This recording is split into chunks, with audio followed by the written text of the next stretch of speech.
Hi everybody, I'm glad you're here. Welcome back to another edition of Journeys with Jack. Today I'm going to speak about Corsica. Now most people know Corsica is the birthplace of Napoleon Bonaparte. Yes, that's true. It also has a lot more to offer though.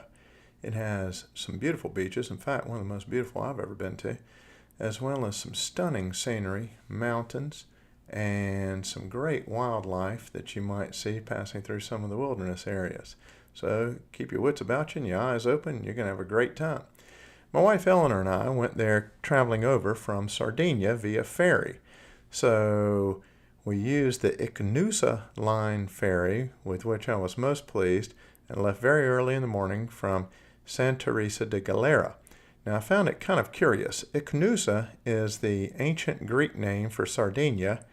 It is not only the name of the ferry, but also the name of the local beer. So how about that for a coincidence?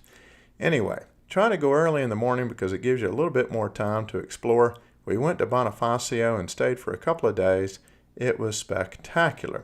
So getting onto the ferry, we drove on our little Renault Clio rental car onto the right and parked. Now, you go onto the right where directed, park, and then you'll drive off, circling around to the left. The larger cars and trucks, they back in onto the ferry. Subsequent to parking, you go up to the deck or to the covered salon area. I'm going to highly recommend that you go to the outer deck because the views are brilliant going across the water to Bonifacio.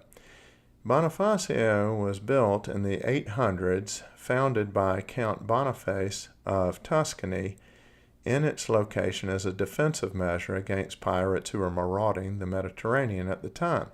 It's at the top of these brilliant white cliffs, equally as stunning as the white cliffs of Dover, for which England is famous.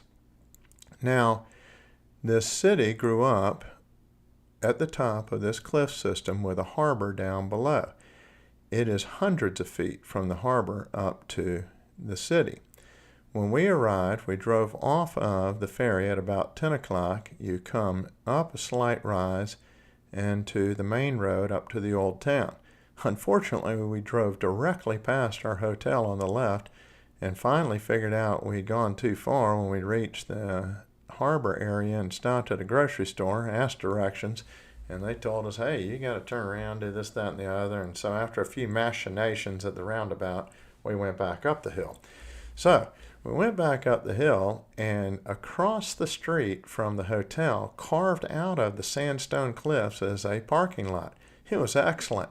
We walked in the hotel to what we thought was the main lobby, but it was actually the 5th floor of the hotel, and we were at an accessory lobby, and you could ride down on the elevator to the main lobby.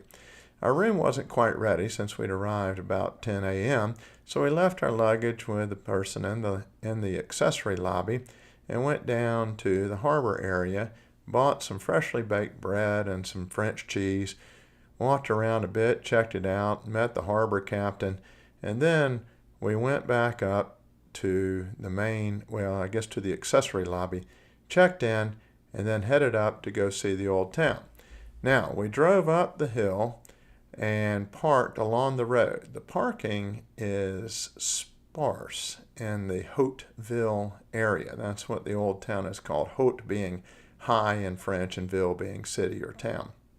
So you have to enter your license plate number in a machine and pay with euros. Now, you can pay with credit card or with your euro cash, which is great because both are readily accepted. And I would recommend bringing some coins and small bills. A little bit easier that way if you're reluctant about giving out the credit card number, etc., etc. So we did so. We later walked up a little bit of a rise through an archway and into the old city. Straight away, we went to the Rue de les Deux Empereurs, which translates as Street of the Two Emperors, and we went to number 7 to see the plaque where Napoleon had his former residence. Right across the street, no joke, right across the street was the residence of Emperor Charles V. Fascinating.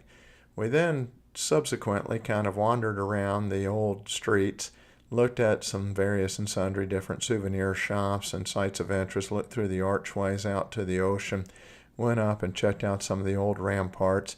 You can actually take an entire trip around the outer rampart walls. It's a small admission fee, worthwhile for the views if nothing else. Then we went over and admired the French Foreign Legion monument. We took up most of our paid ticket time doing these things, and so scurried back to the car, and I figured we could drive over to the other side of the old city and look at the other principal tourist sites, the King's Staircase, also called Escalier de Roi d'Aragon, the Le Gouverneur Tunnel, and the Maritime Cemetery. Well, as fate would have it, I thought I was going to just drive over there and park, but there was no parking to be had. So I made the rather bold move of parking the car in a construction site area amongst some work vehicles. So off we scurried through the throng of tourists, admiring the Maritime Cemetery for its various statues and beautifully sculpted relief work on the vaults, etc. Walking along towards the entrance to the Le Gouverneur Tunnel, we were amazed by the beautiful views looking out to sea. Now, the Le Gouverneur Tunnel, unusual place. It was built during the Second World War. 150 steps go down into the rock forming the cliffs, and then it opens on the seaside as a maybe gentle cliff opening, rounded, etc. And this is just to the side of the narrow harbor. So it was built as a defensive site and also observation site right before the Second World War. Unfortunately, like many other French defenses, most notably the Maginot Line, I suppose, it really didn't see much action as France surrendered early on to Germany. Now, this site, however, has some great interesting artifacts from the Second World War and also information about how it was constructed and the old narrow gauge train tracks with which supplies, munitions, etc. were transported from the entrance subsequent to the stairs out to the opening over the sea. The admission price of €3 I thought was very fair for what you got. Also, I really enjoyed being safe from the sun for a little while as it had gotten kind of hot. So going through the tunnel, it's nice and cool, and those that made it all the way to the end were rewarded with a brisk breeze and a great view. We decided not to take the King's Staircase, not that it's not a beautiful sight and well worthwhile, but there was just a large gaggle of tourists waiting to pay admission, and by this time we were hot and ready to go to the beach.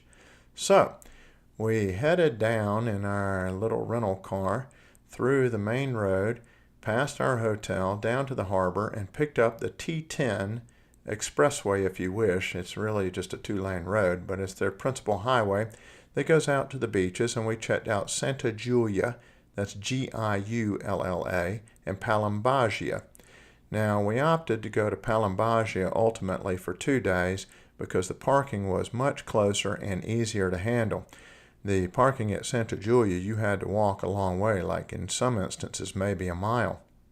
You could park much closer at Palambaggia, and they had easy-to-use machines with the same credit card or Euro system where you place a ticket on your car and enter your license plate just like at the Bonifacio Hauteville. Both days we went to Palambaggia. We were well rewarded with some friendly fellow beachgoers. The first day we met some English people who had been coming to the area since 1968 as they'd bought property there and kept coming back to the same villa. I understood why as I looked around. The beach is a very long crescent of sand, must be a mile or so, I would think, at least, and the water is absolutely crystal clear. Off of the coast is a rocky outcrop island, maybe 250, 300 yards away. So on the second day, we'd met a very friendly Austrian family, and I actually swam out to this rocky island with them. As we were going and getting in deeper and deeper water, which was still quite clear and I could see down to the bottom, I did ask about sharks, barracudas, etc. I was pleasantly reassured that there are none in that area. nonetheless, I didn't really want to do it by myself. So happy to go with my newfound friends. They also let us use their paddleboard, which was really very kind of them. This family comes every year for the past decade. They drive from their home to Genoa, Italy, and then get on board an overnight ferry, which they can take their car with them, and have been coming to the same general area of Palembaggia for about 10 years. Quite an endorsement, I would say. Leaving Palembaggia on day one, we drove back into Bonifacio and ate dinner in the harbor area at an open-air pizzeria, looking out amongst the tourists walking around, gawking at the various and sundry beautiful yachts moored in the narrow harbor. The second day, however, we decided that we would get some authentic Corsican food at a restaurant we'd spotted called Cook in Casa. I want you to see how this is spelled because my pronunciation may be not the best. So here's my journal that I kept my notes with, and this is what it looks like. This is the card for it. I'll try to put a picture of that on our Instagram. But Cook in Casa. This card up here is from the ferry, by the way, so kind of interesting as well. So at Cook in Casa, we had wild boar and fish with some locally raised vegetables. It was absolutely fabulous. So delighted that we partook of the local cuisine. Then as we were driving back along the T10, we were treated with a most unusual sight. We actually saw some mouflon. Now mouflon are wild sheep. They're present over in the Caspian region and Cyprus, and also in Sardinia and in Corsica. They have a bit larger horn, maybe something like a longhorn ram you might see in the Canadian Rockies or something like that. Quite a sight to see. So continuing on to Bonifacio, we reached before sunset and were able to walk up the staircase that I mentioned after doing a little bit of souvenir shopping. Here's a tip for you bargain shoppers. It's cheaper to buy souvenirs down by the harbor than it is in the old city up above. So we walked up the staircase and went upwards and upwards and upwards. Thankfully, I wasn't in the heat of the beating sun like I could have been earlier in the day. And then at the top, you can go through the archway into the old town, or you can go to the left to the various and sundry paths leading up to some viewing platforms, which I would recommend, and look at the old town of Bonifacio. You're looking to the west and see it silhouetted against the setting sun, and then later it is lit up brilliantly. It's a fabulous sight. Highly recommended. So then we went back to the hotel, went to sleep, got up early the next morning, got on the ferry, and went back over to Sardinia to continue the Sardinian portion of our trip. I hope that you will find this helpful and will go visit Corsica. Let me give a couple of other just little tidbits. Obviously, we only scratched the surface. We went to the bottom eastern corner of the island, and there's plenty more to explore. Lots of mountains as you go into the interior and some great drives around the island, I'm certain. Speaking French is helpful. I speak reasonably well conversational French, but it's not necessary as there are many English speakers in the area, but is certainly appreciated. Same as in Sardinia. Speaking some passable Italian, always appreciated.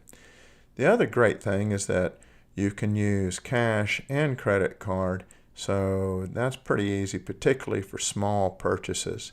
The other lovely thing that I found was the abundance of grocery stores, bakeries, which I alluded to earlier, right around the harbor area for small things that you might need, bottle of water, etc., etc. So I hope that you will check out the pictures on our Instagram and website, and I hope you go to Corsica. Thanks again for tuning in. Have a great day. Bye.